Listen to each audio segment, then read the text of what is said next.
चीटी लगा दी और बीवी भी जुए में हार गए तो अपनी 15, 16, 18 साल की जवान बेटी जुए में लगा दी। ये जुए का हाल था। लड़की पैदा होती थी, 4 साल तक उसको पालने और पोसने के बाद कहा जाता था बीवी नहलाए इस बच्ची को, अच्छे कपड़े पहना। जैसे किसी को फांसी दी जाती हो तो उसको पहनने के लिए नए कपड़े दिए जाते हैं। फांसी के तख्ते पर लटकाने से पहले उसको नए कपड़े पहनाए जाते हैं, उसको नहलाया जाता है और उसके बाद में फिर उसको फांसी के तख्ते पर ले जाया जाता है। इसका बाप कहता था अपनी बीवी से, मेरी बेटी को नहला, खुशबू लगा, नया कपड़ा पहना।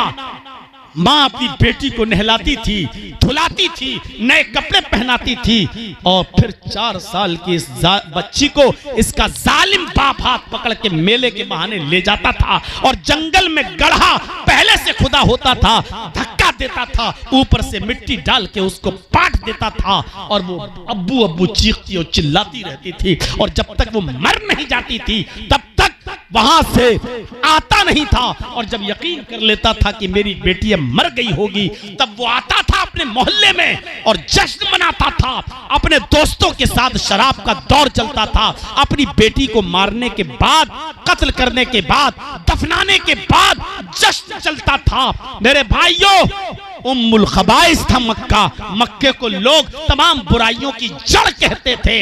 इसीलिए इस बुराई को रोकने के लिए अल्लाह ने कहा कुरान में, है वइज़ल मौऊदतु सुइलत, क़यामत के दिन अल्लाह इस जिंदा, दरगोर और दफन की हुई लड़की को जिंदगी देगा, उसको ज़बान देगा और फिर उससे पूछेगा बिअय्यि ज़ंबिन क़ुतिलत, तुझे किस जुर्म में मारा गया, तुझे तेरे बाप ने किस जुर्म में कत्ल किया, क्यों दफन किया, तेरा कसूर क्या था।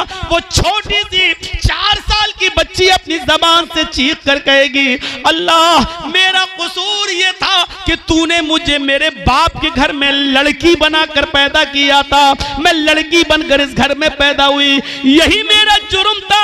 मेरे प्यारे साथी